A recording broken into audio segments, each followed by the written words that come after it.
Hiciste tu elección, ahora olvida mi nombre. Todavía no puedo creer que este mes de octubre terminara de esta manera. Demasiado rápido, doloroso y caótico. Hace tan solo 3 semanas, estaba sentada en mi sillón favorito en el salón de Javier y mío, mirando el anillo que me dio en Navidad y planeando nuestra boda. No una boda ostentosa, sino la nuestra, íntima, solo con familiares y amigos cercanos. Éramos la pareja ideal, yo tengo 33 años, él tiene 36. Ambos trabajábamos en el sector de tecnologías de la información, él como arquitecto de software y yo como gestora de proyectos. Llevábamos 6 años viviendo juntos, habíamos comprado esta casa a las afueras de Valencia e hicimos la reforma que siempre soñamos. La casa no era solo nuestra, era un símbolo, la prueba de que por fin habíamos roto con la precariedad de la que veníamos. Javier provenía de un entorno humilde, y yo de una familia donde todo el dinero se destinaba al tratamiento y cuidado de mi hermano menor, Adrián. Adrián. Ahí es donde comienza el verdadero infierno. Tiene 21 años y padece una forma grave de distrofia muscular. No puede caminar por sí mismo y necesita asistencia constante para casi todo. Siempre ha estado bajo el cuidado de mi madre y yo. Desde que Javier entró en mi vida, supo de la existencia de Adrián. Sabía que Adrián era parte de mí, parte de mi responsabilidad, y que yo jamás lo abandonaría. Cuando nos fuimos a vivir juntos, lo dejé claro, mi familia viene en paquete, y Adrián es la pieza central de ese paquete. Javier asintió, me abrazó y dijo que saldríamos adelante. Qué ingenua fui. En los últimos 2 años, mi madre, Elena, comenzó a debilitarse. Ahora tiene 62 años, y el constante esfuerzo físico de cuidar de Adrián la estaba agotando. Los médicos le dijeron que debía reducir su carga de trabajo o su corazón no lo soportaría. Por lo tanto, Javier y yo decidimos contratar a un cuidador a tiempo completo, pero resultó ser prohibitivamente caro. Nuestra hipoteca, el préstamo de su coche, mi deuda estudiantil. Apenas llegábamos a fin de mes. Decidimos que la única solución era vender su pequeño estudio en la calle Bailén, que él tenía alquilado, para cubrir los costes del cuidador. Javier apretó los dientes, pero accedió, diciendo que era algo temporal hasta que nos recuperáramos. Adrián no podía sufrir. Todo comenzó a desmoronarse cuando a Javier le ofrecieron un puesto de trabajo en Toronto. No era solo un trabajo, sino la posición soñada con un salario que nos permitiría no solo vivir, sino prosperar, sin el miedo constante a las facturas. Llegó a casa radiante como si le hubiera tocado la lotería. Catalina, esta es nuestra oportunidad. Nos vamos en un mes. 4 semanas. Esto lo cambia todo. Lo escuché y mi cabeza daba vueltas. Toronto. Otro país. Intenté mantener la calma. Javier, es increíble. Pero... Adrián. ¿Qué hay de Adrián? No podemos simplemente abandonarlo. Me hizo un gesto para restarle importancia, como si yo fuera una mosca molesta. Nos lo llevaremos con nosotros. Tendrá la mejor atención médica allí, Catalina. Una vida mejor. Yo no sabía entonces que esa era la primera, más sutil y cortés pista de que en realidad, a él no le importaba. Empecé a investigar las leyes de inmigración canadienses. El proceso migratorio para alguien con una enfermedad tan grave como la de Adrián no solo es difícil, es prácticamente imposible. Los servicios de inmigración de Canadá pueden denegar la entrada si consideran que los costes médicos de una persona con discapacidad se convertirían en una carga excesiva para su sistema de salud. Se conoce como inadmisibilidad médica. Encontré 10 historias de personas a las que rechazaron exactamente por esta razón. 10 historias que me destrozaron el alma porque cualquiera de ellas podría convertirse en la nuestra. Cuando le mostré estos artículos a Javier, su rostro primero palideció y luego se puso de piedra. ¿No quieres irte, verdad?, preguntó con una frialdad que sentí como una puñalada helada en el pecho. Sí quiero, Javier, pero debemos ser realistas. Si nos vamos y no puedo llevar a Adrián, lo internarán en un centro estatal debido a la condición de mamá. ¿Sabes lo que eso significa? Es una muerte lenta. No puedo permitirlo. Y fue entonces cuando lanzó la frase que se ha quedado grabada para siempre en mi memoria, destrozando todas mis ilusiones sobre nuestra vida y nuestros años juntos. Yo estaba en la cocina con una taza de té frío en la mano, y él, parado en el umbral, me arrojó estas palabras como si fueran piedras: no voy a vivir para tu familia. Voy a vivir para nosotros, para nuestro futuro. Elige, Catalina. Es ahora o nunca. Supe que estaba fanfarroneando, que solo estaba asustado. Pero algo se rompió dentro de mí. Lo miré al hombre que amaba, y vi a un desconocido. 4 semanas antes de la partida. Y este ultimátum. Una elección entre mi futuro y la vida de mi hermano. La mañana siguiente se sintió como caminar a través de una niebla espesa y helada. El ultimátum flotaba en el aire, denso y metálico, con sabor a cobre. Evité la mirada de Javier durante el desayuno. Él estaba preparando crepes con un entusiasmo casi agresivo, el silencio entre nosotros más ruidoso que cualquier grito. Vi la fachada, él fingía que todo estaba bien, que solo necesitaba un día para superar mi reacción emocional. Pensaba que esto era solo un obstáculo típico de pareja, algo que superaríamos con un compromiso. No entendía. Esto no se trataba de comprar una marca diferente de café, esto era existencial. Me refugié en mi despacho, teóricamente para trabajar en hojas de cálculo, pero en realidad, solo para respirar sin su presencia sofocante cerca. Abrí el foro de inmigración otra vez, pasando por alto las historias de éxito esperanzadoras hasta encontrarlas sombrías. Necesitaba hechos, no sentimientos, para anclarme contra la creciente marea de pánico.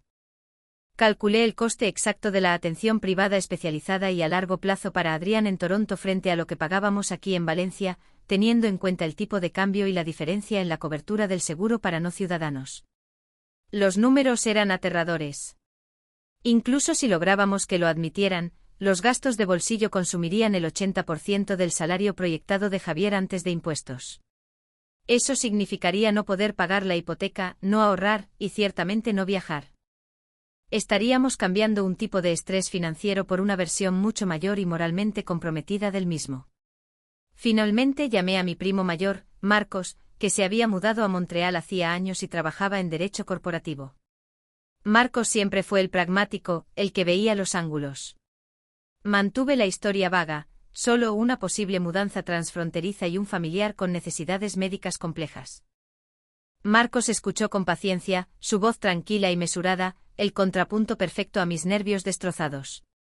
Catalina, dijo después de que terminé, sé honesta conmigo. ¿Qué tan seguro está el estatus actual de Adrián si te vas? ¿Tiene tu madre un poder legal PL?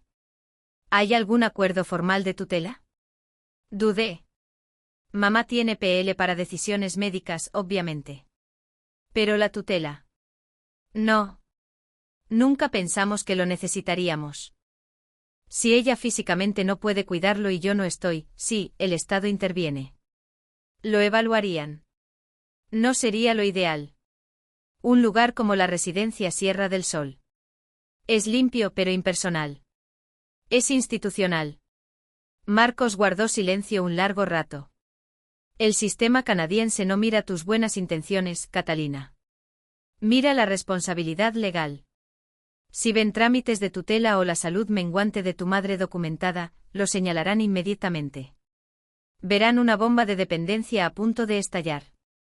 Necesitas asegurar el estatus de Adrián aquí primero, antes de que se presente ninguna solicitud, o estarás tirando el dinero de la tarifa de presentación. Su consejo, aunque sólido, se sintió como una sentencia de muerte para el Plan de Toronto. Asegurar una atención estatal permanente y respaldada a largo plazo para Adrián en California requería volver a presentar varios formularios específicos de discapacidad y dependencia. Significaba abrir aún más nuestras finanzas, mostrar todas las opciones de acciones de Javier, mi historial salarial, la escasa jubilación de mamá, para demostrar que no podíamos manejarlo, que el Estado tenía que intervenir como último recurso. Era una admisión de fracaso, una declaración pública de que nos estábamos arruinando al intentar hacer lo correcto por Adrián. Y llevaría tiempo. 6 meses como mínimo para que el papeleo se procesara correctamente. 6 meses que no teníamos porque Javier ya había firmado el acuerdo preliminar con la compañía canadiense, efectivo en 4 semanas. Cuando Javier entró en el despacho sobre la hora del almuerzo, ya no estaba entusiasta. Estaba tenso. Vio la pantalla del portátil, el papeleo para la revisión de servicios sociales de California estaba abierto. ¿Qué es esto, Catalina? Te dije que nos íbamos. Deja de jugar con estas cosas. Iremos a Canadá y resolveremos lo de Adrián cuando lleguemos. Contrataremos a la mejor enfermera privada que el dinero pueda comprar. Su voz era peligrosamente baja. Finalmente lo miré a los ojos. La emoción era una mezcla cruda y sin filtrar de desesperación y furia. Tú no lo entiendes, Javier. No podemos pagar a la mejor enfermera con tu sueldo y pagar la hipoteca de esta casa, que aún necesitamos vender lentamente o perderemos miles. Y aunque pudiéramos, Canadá dice que no. Marcos lo confirmó. Si no resolvemos la estructura de cuidados de Adrián aquí antes de aplicar, arriesgamos el rechazo inmediato. Esto no es unas vacaciones, es la vida de mi hermano. ¿Quieres vivir nuestra vida? Bien. Pero esa vida tiene que incluir la realidad de quién soy yo. No puedo simplemente empacarlo como equipaje viejo. Su rostro se contrajo, la personalidad despreocupada del desarrollador desapareció por completo. ¿Entonces eso es todo? ¿Lo eliges a él por encima de mí? ¿Eliges la pobreza y la obligación por encima del futuro real que nos prometimos? Esto es una locura. Estás sacrificando todo, nuestro dinero, nuestras carreras, nuestra felicidad, por una situación que de todas formas no puedes controlar. Golpeó la mano sobre el escritorio, haciendo que mi monitor saltara. Trabajé como un burro por esta oportunidad, Catalina. No lo hice para que sigas vertiendo cada moneda sobrante en un agujero negro médico. El veneno en sus palabras me impactó hasta el silencio. No estaba enojado por la logística, estaba enojado porque mi lealtad no era exclusivamente hacia él. Esa era la base de todo. El enojo se sintió como si los cimientos de toda nuestra relación de 5 años se estuvieran agrietando justo bajo mis pies. Me di cuenta con una certeza escalofriante de que si le permitía convencerme ahora, pasaría el resto de mi vida sintiendo que le debía algo por haber elegido a mi hermano. El silencio de la hora del almuerzo solo amplificó el pavor. Pasé la tarde llamando a abogados especializados en fideicomisos para personas con discapacidad, tratando de encontrar una solución rápida que no implicara exponer de inmediato toda nuestra cartera financiera a los asesores estatales. Cada abogado citó 6 semanas solo para redactar los documentos preliminares, asumiendo que no habría desafíos inmediatos. Miré el calendario, quedaban 4 semanas para la supuesta fecha de mudanza. 4 semanas para convencer a Javier de posponer su oportunidad laboral crucial o para convencerme de abandonar a mi hermano en una institución contra la que había luchado toda mi vida adulta. Cuando Javier finalmente regresó a la sala esa noche, ya no estaba gritando. Eso habría sido más fácil de combatir. En cambio, estaba clínicamente frío, clasificando pilas de cajas de mudanza que habíamos comprado con optimismo 2 semanas antes.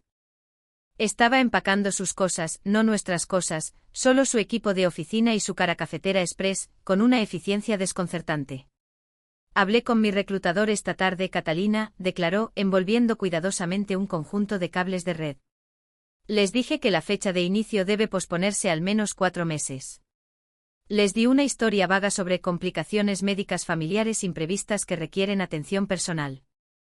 Sentí una oleada repentina y aguda de esperanza, rápidamente seguida de sospecha. ¿Y qué te dijeron? No levantó la vista. Fueron educados. Lo entendieron. Enfatizaron que este es un puesto de alta demanda, y cualquier retraso adicional podría significar perder la oferta ante el segundo candidato. Me dieron 2 semanas para confirmar la nueva fecha de inicio. Si lo pospongo más allá del 30 de noviembre, se retiran. Este era el momento de la verdad, despojado de todo pretexto. No había venido a negociar, había venido a informarme que había tomado el primer paso unilateral hacia la permanencia, pero solo con una fecha límite que se encogía rápidamente y me devolvía toda la presión a mí. Esencialmente estaba diciendo, cedí, pero solo un poco. Ahora, te toca a ti romperte. 2 semanas, Javier. Les dijiste que podríamos retrasarnos 4 meses. Eso no es pedir tiempo, eso es establecer un plan de respaldo para quedarte sin mí. Mi voz era tensa, luchando por mantenerse nivelada. Todavía no hemos resuelto el problema central. No sabemos si Adrián puede inmigrar, y si no puede, tenemos que preparar los documentos de tutela estatal. Ese proceso lleva 6 meses como mínimo. Si esperamos, perdemos la contingencia de venta de la casa y corremos el riesgo de perder la oferta canadiense por completo si intentamos retrasarla de nuevo. Finalmente dejó caer los cables, se levantó y me encaró. Sus ojos eran duros, traicionando los años de historia compartida. No me importa la contingencia de la casa, Catalina. Me importa mi carrera, que acordamos que era la clave para arreglar el agujero financiero. Y he terminado de esperar por papeleo que quizás nunca llegue, o discutir con burócratas sobre si el hermano dependiente de mi prometida vale la pena la cobertura premium. La palabra dependiente me golpeó como un impacto físico. No se trataba solo del dinero, se trataba de cómo percibía a Adrián, como un obstáculo, una carga, un error matemático en la ecuación de su vida. Él no es una cobertura premium, Javier. Es mi hermano. Grité, perdiendo finalmente el control. Necesita ayuda. ¿Crees que me gusta tener este peso? ¿Crees que disfruto sacrificar mi libertad por alguien que no puede alimentarse solo? Esta es mi vida.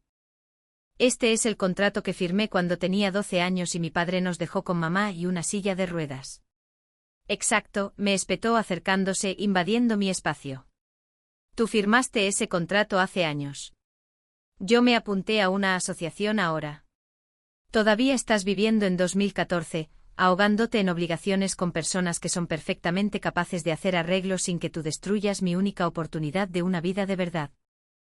Si te quedas aquí, estás eligiendo seguir arruinada, luchando y resentida. Y no me casaré con una mujer resentida que me obliga a una espera indefinida. El aire crepitaba entre nosotros. Ya no era una pelea sobre logística, era una batalla por mi identidad frente a su visión de nuestro futuro compartido. Así que me estás dando un ultimátum dentro del ultimátum, susurré sintiéndome completamente vacía. Si no logro que el Estado apruebe el cuidado permanente para Adrián en las próximas 2 semanas, lo cual es imposible, tú renuncias al trabajo y a mí. Me miró fijamente con la mandíbula apretada. No. Si no te comprometes ahora mismo a vender la casa, a solicitar los documentos de tutela hoy, y a aceptar que si la solicitud canadiense es denegada, aún así dejamos a Adrián con el cuidado aprobado por el Estado, entonces yo me voy. Acepto la oferta de trabajo tan pronto como me lo permitan, y podrás unirte a mí cuando finalmente priorices nuestra vida. No voy a ser rehén de la burocracia ni de la culpa. Quiero una vida, Catalina. Una de verdad. No puedo seguir esperando a que madures y te des cuenta de que a veces, tienes que cortar el peso muerto para mantener la estructura principal en pie. El comentario de peso muerto dirigido directamente a mi hermano, fue lo más duro que había escuchado jamás. Sentí que el mundo se inclinaba. No estaba mintiendo. Estaba listo para desmantelar 6 años y un compromiso porque mi lealtad se extendía más allá de sus deseos inmediatos. Tenía 2 semanas para tomar una decisión legal que sellaría el destino de Adrián, una decisión que debía tomar bajo el peso aplastante de saber que decir no a sus términos significaba poner fin a la relación. La tensión era tan espesa que apenas podía respirar. Los siguientes 7 días fueron un borrón de falsos comienzos y desesperación creciente. Firmé las peticiones iniciales para la revisión de tutela estatal, documentos que ya se sentían pesados con la sensación de finalidad. Cada firma era un pequeño funeral para el sueño de Javier y Catalina en Toronto. Apenas le hablaba, cuando lo hacíamos, era sobre logística, llamaste al agente inmobiliario, el papeleo del seguro está en tu escritorio. Éramos compañeros de piso que cohabitaban y gestionaban una adquisición hostil de un activo compartido, no una pareja planeando una boda. La tensión era un silbido agudo, a punto de romperse. Javier, percibiendo mi cumplimiento con los pasos legales preliminares, comenzó a actuar de forma ligeramente más cálida, empezando a discutir qué vecindario pensaba que sería mejor para nuestra nueva vida en Canadá, asumiendo que finalmente cedería por completo en la fecha límite. Interpretó mis acciones administrativas necesarias como una capitulación ante sus demandas, y no como un movimiento táctico para asegurar el mejor resultado posible para Adrián en caso de que tuviera que dejarlo atrás. Era el día 12 del ultimátum de 2 semanas. Estaba sentada con mi madre Elena, en su pequeña y abarrotada cocina. Estábamos revisando los formularios que le había traído para su firma, aquellos que autorizaban al Estado a intervenir si yo dejaba el país. Ella mantuvo su mano firme sosteniendo mi bolígrafo, pero sus ojos estaban distantes. Sabía lo que esto significaba. Siempre se había visto a sí misma como mi red de seguridad, y ahora yo estaba estableciendo activamente el último recurso que ella esperaba evitar. ¿Estás segura de que no puedes encontrar una manera, cariño?, susurró con voz débil. Quizás puedo contratar a alguien a tiempo parcial hasta que te asientes. Mamá, para. Hablamos de esto. Apenas puedes levantar la silla de la ducha ahora. Si te caes, ¿quién ayuda a Adrián? No. Este papeleo lo protege. Es un plan de respaldo. Intenté sonar firme, pero la mentira sabía amarga. Era el único plan de respaldo, y Javier lo sabía. Esa tarde decidí que ya no podía confiar en abogados ni en plazos de papeleo. Necesitaba conocer el peor escenario absoluto para Adrián si Javier se iba y si el Estado se hacía cargo, para poder presentarlo como una barrera innegable. Conduje hasta el centro Villa Serena bajo el pretexto de dejar unos libros de donación. Necesitaba ver la realidad de la muerte lenta que él había descartado. El centro estaba limpio, estéril y silencioso, demasiado silencioso. Pedí ver el ala de alta dependencia. La enfermera, una mujer amable llamada Bárbara, me enseñó las instalaciones. Era un caos organizado. Vi la potencial realidad de Adrián, filas de camas especializadas, el olor a desinfectante y las miradas apagadas y vacías en los rostros de los residentes que no habían tenido contacto regular y amoroso en meses. Sentí mi propia respiración entrecortarse. Esta era la línea que no podía cruzar bajo ninguna circunstancia. Bárbara me mostró una habitación reservada para residentes que esperan colocaciones complejas financiadas por el Estado. Esta habitación, dijo señalando un espacio vacío, aunque grande, está actualmente disponible. Tenemos una vacante. Si firmas el acuerdo final de colocación ahora, podemos procesar a Adrián en 3 días. Omitiríamos la espera típica de 6 meses debido a la necesidad médica urgente documentada del cuidador principal, tu madre. Me congelé. 3 días. No 6 meses. La burocracia, que yo pensaba que era mi enemiga, me ofrecía una vía rápida, pero el costo era la rendición inmediata e irrevocable de mi responsabilidad parental / fraternal al Estado. La clave era la incapacidad documentada de Elena para cuidarlo. Volví a casa corriendo con el corazón latiéndome con fuerza contra las costillas. Tenía la solución para salvar a Adrián si Javier se iba. Pero había una trampa, una desagradable e imperdonable que me golpeó cuando vi una caja de cartón familiar y sin abrir escondida detrás del perchero. Una caja que Javier me había dicho explícitamente que no tocara porque contenía su costosa tarjeta gráfica de edición limitada necesaria para el nuevo trabajo de desarrollo. La caja estaba ligeramente deformada por un lado. La curiosidad, nacida del pánico y la sospecha, superó mi respeto por sus límites. Arranqué la cinta de embalaje. Dentro, anidado bajo capas de plástico de burbujas, no solo estaba la tarjeta gráfica, sino una pequeña bolsa de cuero con cremallera. Dentro de la bolsa había 3 pasaportes, el de Javier, el de una mujer llamada Claudia, y el de un niño de 7 años llamado Lucas. Todos pasaportes canadienses, todos recientemente renovados. Mis manos comenzaron a temblar tan violentamente que casi se me caen los pasaportes al suelo de madera. Mi mente saltó inmediatamente a las implicaciones. Javier no solo había recibido una oferta de trabajo en Toronto, tenía una vida esperándolo allí. No estaba tratando de comenzar un nuevo futuro conmigo, estaba tratando de integrarnos a mí y a Adrián en un futuro que ya incluía una esposa y un hijo que no había mencionado en 6 años. La oferta de trabajo no era el riesgo, era la pieza final de papeleo necesaria para establecer la residencia para su familia existente.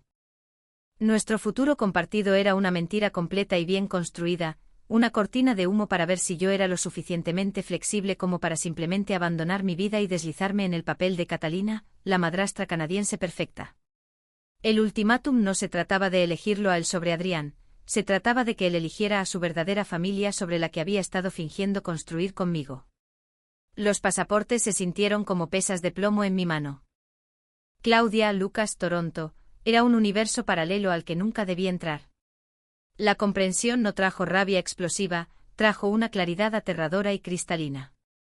Javier no había estado estresado por mi indecisión, había estado estresado por el reloj que corría sobre su capacidad para absorberme tranquilamente en su vida preexistente antes de que su situación familiar separada se convirtiera en un pasivo legal para su empleo canadiense. El comentario de peso muerto fue su forma de justificar preventivamente porque tenía que priorizar a Claudia y Lucas y yo resultaba ser una carga logística demasiado grande. Todo el compromiso estaba supeditado a mi disposición a convertirme en una pizarra limpia, borrando mi pasado, Adrián incluido, para encajar en su narrativa.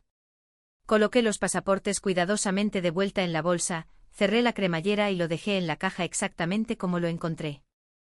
Luego tomé los papeles de tutela firmados para Adrián, los que había preparado para mi madre, y los guardé en mi maletín. La tarea administrativa estaba hecha. Había asegurado la red de seguridad de Adrián, no como una moneda de cambio, sino como mi estrategia de salida necesaria. Javier entró exactamente 10 minutos después con aire expectante, ya luciendo su sonrisa de «esto ya lo hemos resuelto». Sostenía 2 vasos de whisky caro, una ofrenda de paz que claramente pensó que suavizaría el siguiente paso, inevitable, firmar el papeleo para poner la casa a la venta inmediata, abandonando de facto el complejo y lento proceso de venderla a través de un agente inmobiliario. «Mira, Catalina, sé que esto ha sido duro», comenzó entregándome un vaso. «Pero estamos claros ahora, ¿verdad? Ponemos la casa a la venta mañana. Nos damos un mes para resolver el papeleo final de Adrián aquí, y si no se resuelve para el 30, aceptamos el centro de cuidados. Es la única forma sensata de avanzar.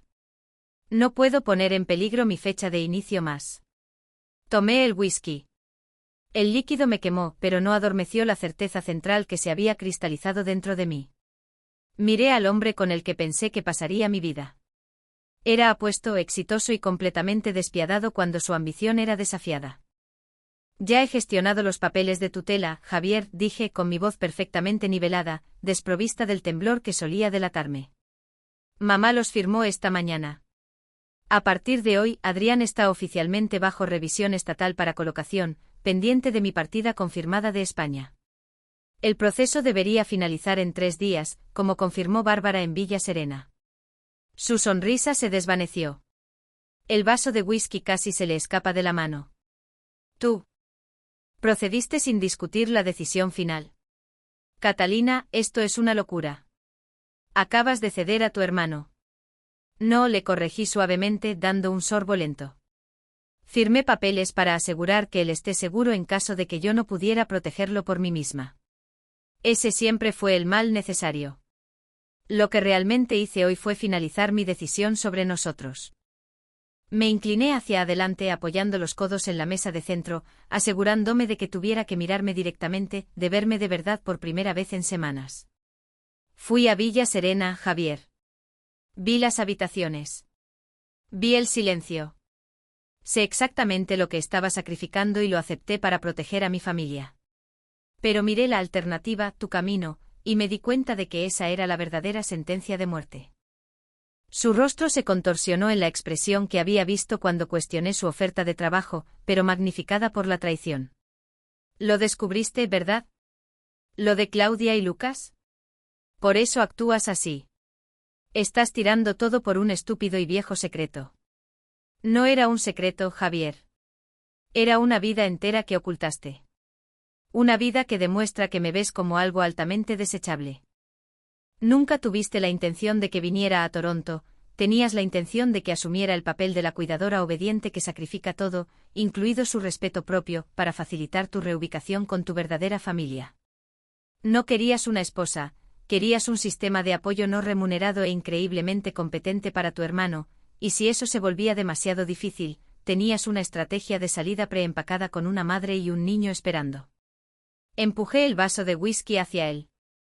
«Bebe esto, Javier. Lo necesitarás. Porque tienes que volver a llamar a tu reclutador. Diles que la oferta está fuera de la mesa. Diles que te quedas en Valencia. Diles que te quedas para lidiar con las consecuencias de lo que acabas de hacer con mi confianza». Se quedó boquiabierto sin palabras. «¿Crees que me quedaré aquí? Después de esto. ¿Después de que saboteaste deliberadamente mi calendario? Ya no pienso nada sobre lo que tú quieres», declaré. «Pienso en lo que yo necesito. Necesito una ruptura limpia. Tienes 2 días para empacar tus cosas, Javier. Me quedo con la casa por ahora para asegurar que Adrián tenga estabilidad mientras el Estado procesa su traslado a un sistema de cuidado de calidad, uno que supervisaré personalmente. No seré objeto de resentimiento por mi obligación, y no seré controlada por tu ambición. Se quedó allí derrotado, el whisky intacto. No discutió sobre la casa, sabía que yo tenía la ventaja ahora. Sabía que yo había visto el plano real de su vida. Simplemente se quedó allí, el exitoso arquitecto de software de repente pareciendo un hombre pequeño y asustado que había apostado todo a una decepción perfecta y había perdido en la hora final. Así que eso es todo, finalmente logró decir, con la voz quebrándose. Todos esos años, simplemente se fueron por una mentira. Miré alrededor de nuestro salón, la habitación donde habíamos reído, planeado y soñado.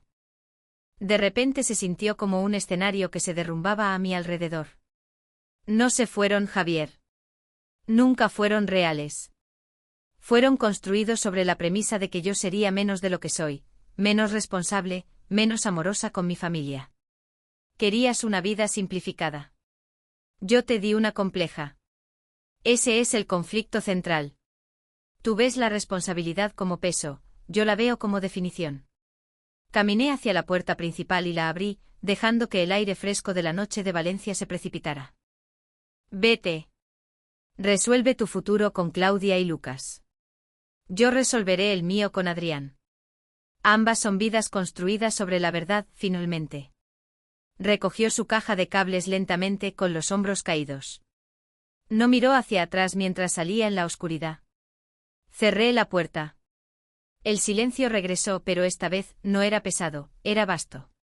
Caminé a la habitación de Adrián, me senté junto a su cama y solo lo observé dormir, el ventilador silbando suavemente un ritmo constante. Tardó un mes en que todo se hiciera añicos, pero en ese colapso no perdí a mi hermano, finalmente me encontré a mí misma. El costo fue inmenso, un compromiso perdido, una venta de casa arruinada y la realidad inmediata de un futuro institucional para Adrián, pero la moneda que pagué no fue mi alma, sino una hermosa y vacía ilusión. Algunas jaulas están construidas de acero, otras están construidas de promesas. Simplemente elegí las cerraduras más fuertes.